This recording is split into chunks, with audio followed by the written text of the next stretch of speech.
Hi everyone, Dredgen here, and today we will be building a custom mechanical keyboard that on paper is 30% faster than the Razer Huntsman Mini. So this video is a follow-up to my Razer Huntsman video. There was a lot of good discussion following that video. I still don't recommend the Razer Huntsman Mini, but I am in no way a Razer hater. Far from it.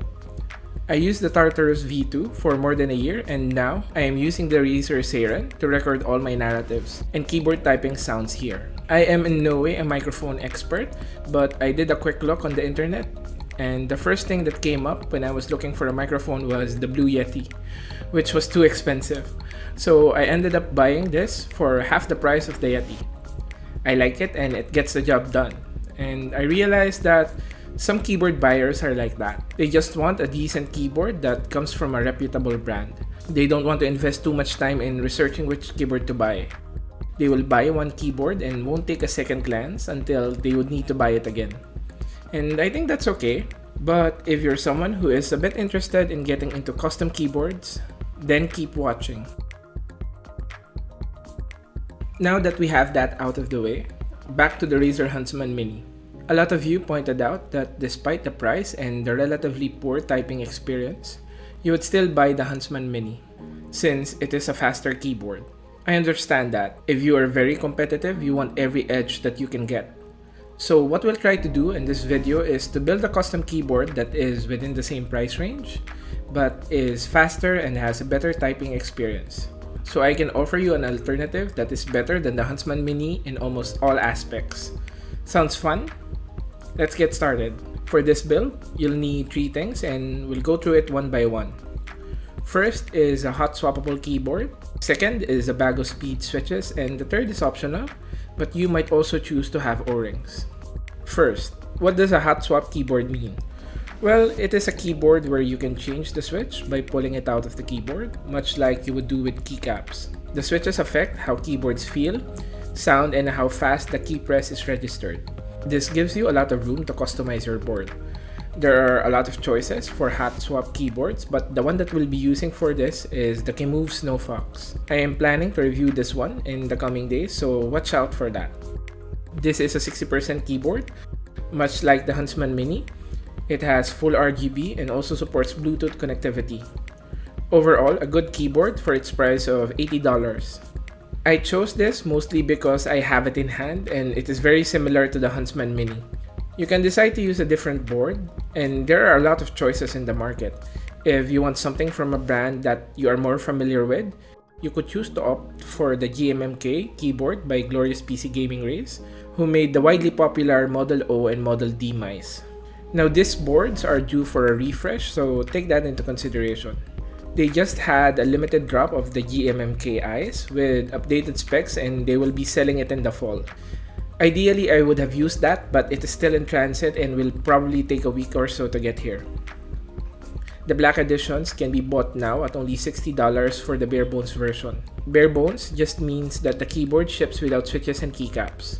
If you will just end up changing the switches and keycaps, consider buying bare bones to save money.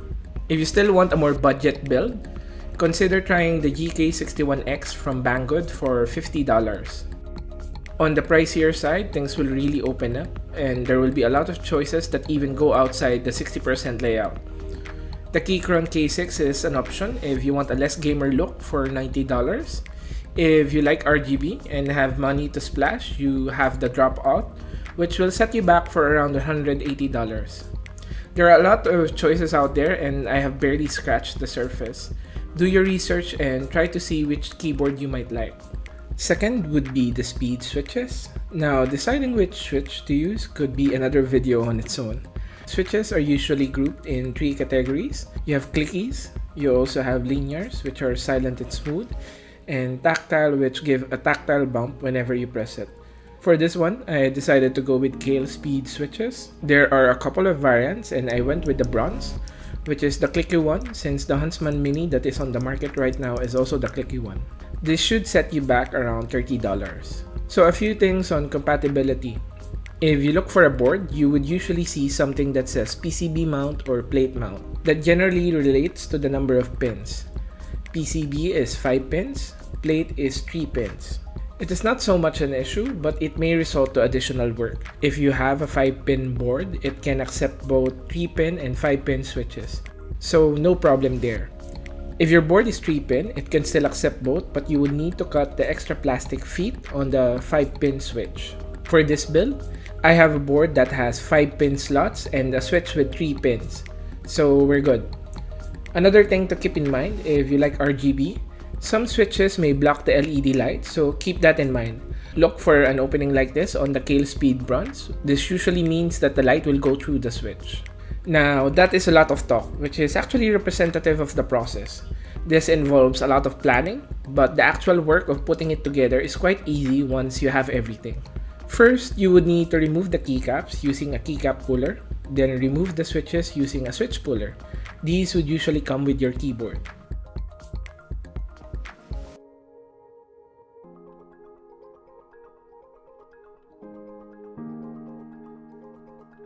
Once that's done, and this is my favorite part, take your switches and pop it into your keyboard like a little Lego.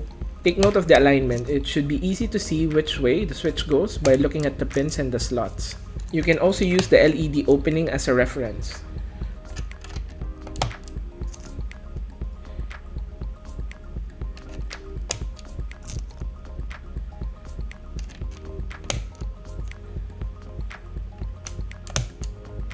Once all of that is done, you can also put in your keycaps. For this one, it's optional, but I use a different keycap set. These are unbranded PBT keycaps with hiragana for $30. Optional, but I like it, so it goes to the board. You can also decide to add in O-rings to your keycaps before putting them on. O-rings are situated between the keycap and the switch and is used to dampen the sound of the keyboard.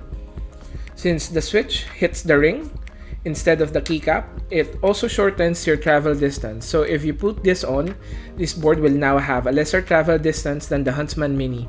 That means that it will also have a faster reset for your key presses. That is optional and depends on your preference, but these are cheap at only $2 for a bag of 120.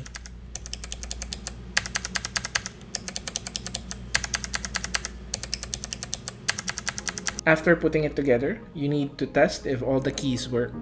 You can go online and search for a keyboard tester. If a key or two is not working, don't worry, that's normal. It is most likely a bent pin. Remove the keycap and the switch and you'll see that the pin was bent and did not go into the slot. Get a tweezer and carefully straighten out the pin. It should be okay after a few twists and you would be able to pop it back in the keyboard. The keyboard is complete. Sound test time.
To summarize, you now have a keyboard that has a 1.1mm actuation point versus the Huntsman's 1.5, so this is 30% faster.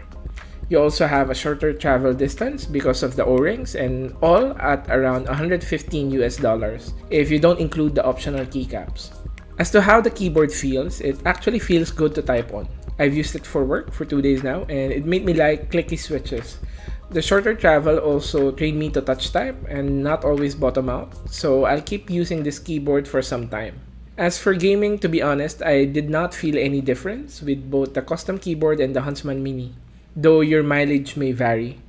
I also did some reaction tests online, but the results are inconclusive.